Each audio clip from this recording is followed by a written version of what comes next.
নমস্কার, আমার চ্যানেলে সবাইকে স্বাগত। আমি Gopal Chandra Ghosh, physiotherapist and yoga therapist.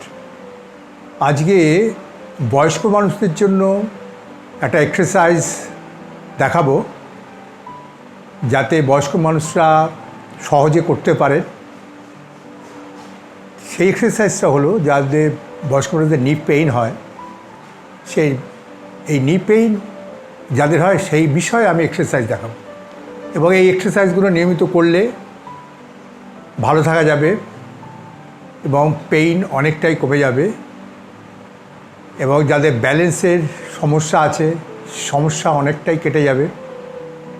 তবে এক্সারসাইজগুলো নিয়মিত দুবার করে অন্তত করবেন। এবারে বলি যে নি পেইন হলে কি হয়।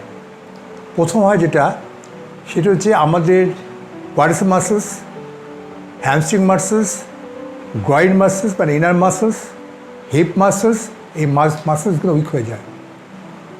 এবারে যেটা হয় সেটা হচ্ছে কাপ মাসলস টাইট হয়ে যায়। আমি সেই জন্যেই ভেবেচিন্তে ছখানা এক্সারসাইজ ইজি, যারা বয়স্ক মানুষ যাদের পক্ষে সম্ভব সেইভাবেই করাটা যাবে, আমি সেইভাবেই এক্সারসাইজ দেখাবো। এর আগে আমি অনেক ভিডিও অস্টিও নি আর্থ্রাইটিস বা হাঁটু ব্যথা নিয়ে এক্সারসাইজ দিয়েছি। সেইগুলো বয়স্ক মানুষদের করতে একটু অসুবিধা হবে, আমি সেই ভেবেই আমি এবারে আজকের ভিডিওটা তৈরি করেছি।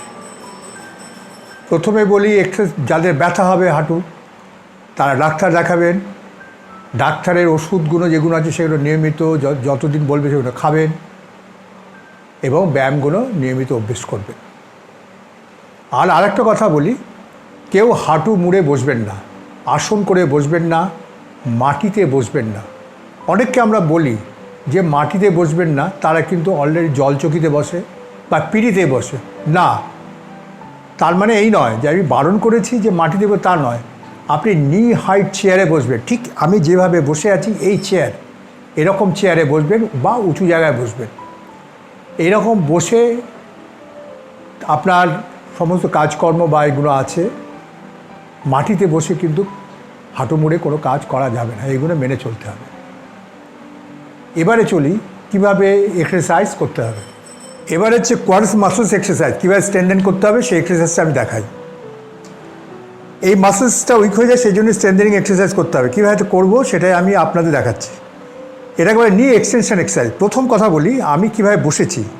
নি হাইট চেয়ার, পাটা দেখুন আমার এরকম জায়গায় বেরিয়ে আছে। কখনোই যেন এরম করে পুরো এরম করে বসবেন, একটু পাটাকে এগিয়ে দেবেন, এইভাবে বসবেন। বসে দেখুন আমি কীভাবে করছি। এই পাটাকেই তুলে দিলাম, 1 থেকে 5 সেকেন্ড হোল্ড করলাম বা 10 সেকেন্ড হোল্ড করলাম, এই নাবিয়ে দিলাম। এবার বাঁ পাটা দেখাই, ঠিক এরম করে পা ওঠালাম, 5 থেকে 10 সেকেন্ড হোল্ড করলাম, এবারে নাবিয়ে দিলাম। দুটো মিলিয়ে একবার, এটা 10 বার, তারপরে 15 বার, 20 বার। এবার ধীরে ধীরে এক্সারসাইজটা 20-তে যাবেন। প্রথম 10 বার করবেন, তারপরে 15 বার করবেন, তারপর 20 বারে যাবেন। স্টেপ বাই স্টেপ এগোবেন। এবার হচ্ছে স্ট্রেট লেগ রেইজ কীভাবে করব। ঠিক এইভাবে শুলাম, এইটা হচ্ছে এই মাপ 30 ডিগ্রি, অ্যাকচুয়ালি 30 ডিগ্রি মতো পা ওঠাতে হবে, কিন্তু আপনারা এইভাবে পারেন মাপটা নিন। কীভাবে ওঠাবো, ঠিক এই মাপ। 1 থেকে 5 সেকেন্ড হোল্ড করলাম বা 10 সেকেন্ড হোল্ড করলাম, এই নামিয়ে দিলাম। বাঁ পা করছি ঠিক এইভাবে, 1 থেকে 5 সেকেন্ড হোল্ড করলাম বা 10 সেকেন্ড হোল্ড করলাম, এভাবে নামিয়ে দিলাম। এটাও ওই রকম, প্রথমে 10 বার, তারপরে এটা অভ্যেস হয়ে যাওয়ার পর 15 বার, তারপরে 20 বার। এইভাবে এক্সারসাইজ করবেন। এবার হচ্ছে হিপ মাসল স্ট্রেনথেনিং কীভাবে করতে হবে, যেটা বলছিলাম আর কি। হিপ অ্যাবডাকশান, ঠিক পাটাকে এরকম তুলে নিলাম, নিয়ে এরম করে করে মুভমেন্ট করছি।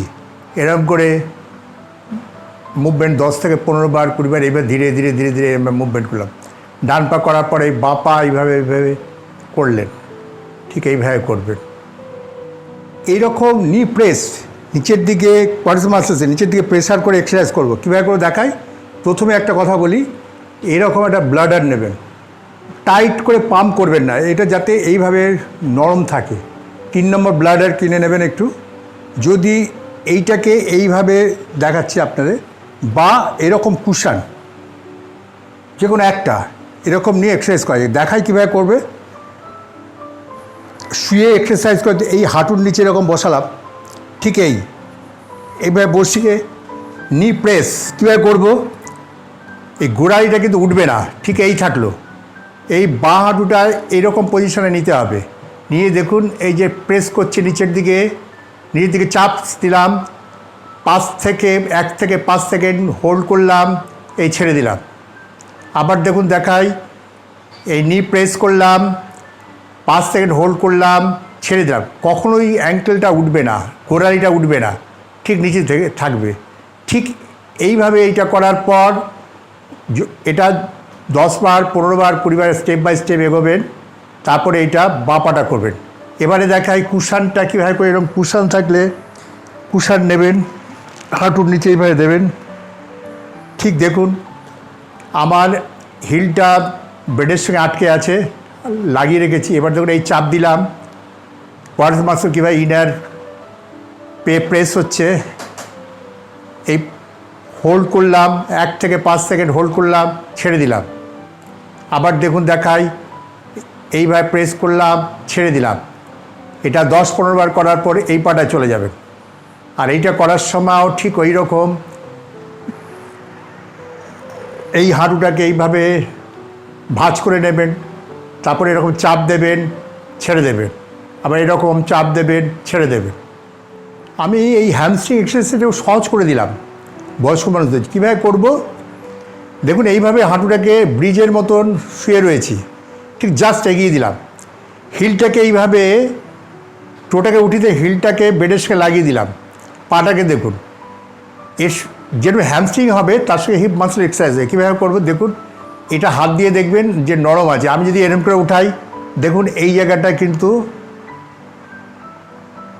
কন্ট্রাক্ট, বিশেষ করে এই স্ট্রেচিং হয়ে যাচ্ছে, মানে শক্ত হয়ে যাচ্ছে। দেখুন এই হ্যামস্ট্রিং এক্সারসাইজ 1 থেকে 10 সেকেন্ড বা 5 সেকেন্ড হোল্ড করলাম, এবার ধীরে ধীরে নামিয়ে দিলাম।